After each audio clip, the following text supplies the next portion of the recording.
7 वर्ष अगाडि सन्दीप लामिछानेले दिल्ली डेयर डेभिल्स अर्थात् अहिलेको दिल्ली क्यापिटल्सबाट आइपिएल खेल्दै गर्दा साउथ अफ्रिकाका भेटरन लेग स्पिनर बलर तथा सीएसके का मेन बलर इमरान ताहिरले बोलिङ एक्सन गर्न सिकाएको यो भिडियो फेरि शेयर गर्न मन लाग्यो। Imran Tahir leg spin bowler हुन्।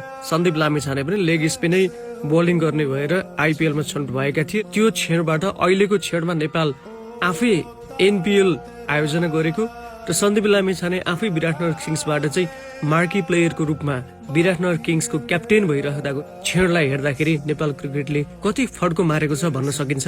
र फेरि तिनै इमरान ताहिर जसले सन्दीप लामिछानेलाई बोलिङ गर्न सिकाएका थिए अहिले जनकपुर बोल्सबाट खेल्न पनि आउँदैछन्।